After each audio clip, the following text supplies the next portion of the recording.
میں مبلغ بنوں سنتوں کا، خوب چرچا کروں سنتوں کا، ہو کرم بہر خاک مدینہ۔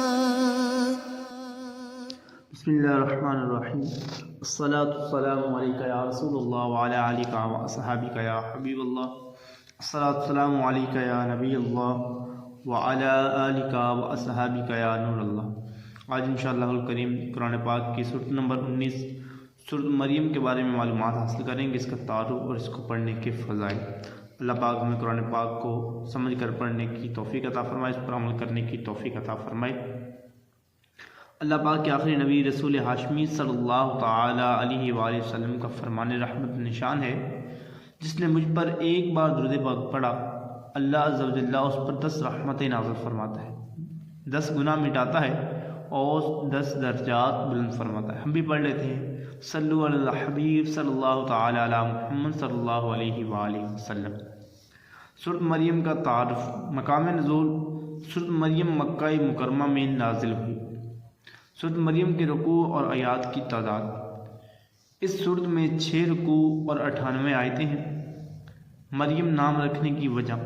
اس سورۃ میں حضرت مریم رضی اللہ تعالی عنہا کی عظمت، آپ کے واقعات اور حضرت عیسیٰ علیہ السلام کی ولادت کا واقعہ بیان کیا گیا ہے۔ اس مناسبت سے اس سورۃ کا نام سورۃ مریم رکھا گیا ہے۔ سورۃ مریم سے متعلق احادیث۔ نمبر 1، جب چند مسلمانوں نے حبشہ کی طرف ہجرت کی تو کفار مکہ نے تحائف دے کر اپنے 2 نمائندے حبشہ بھیجے تاکہ وہ ان مسلمانوں کو وہاں سے واپس لے آئیں۔ جب وہ حبشہ کے بادشاہ نجاشی کے دربار میں پہنچے اور اس کے سامنے اپنے آنے کا مقصد بیان کیا تو اس نے کہا کہ میں پہلے ان مسلمانوں کا موقف معلوم کر لوں۔ چنانچہ مسلمانوں کو جب اس کے دربار میں بلایا گیا اور حضرت جعفر بن ابو طالب رضی اللہ تعالی عنہ سے اس کی گفتگو ہوئی تو اس نے کہا کہ آپ کے پاس اس کلام کا کوئی حصہ ہے جو اللہ تعالیٰ کی طرف سے نازل ہوا؟ حضرت جعفر رضی اللہ تعالی عنہ نے فرمایا ہاں ہے۔ پھر اس کے سامنے آپ رضی اللہ تعالی عنہ نے سورۃ مریم کی تلاوت کی۔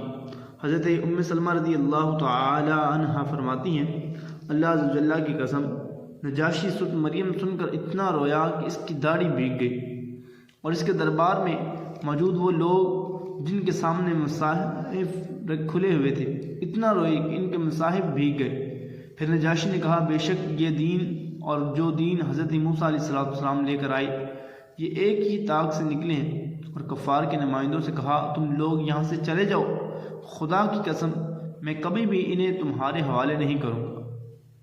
تو اللہ پاک ہمیں قرآن کو سمجھنے کی توفیق عطا فرمائے۔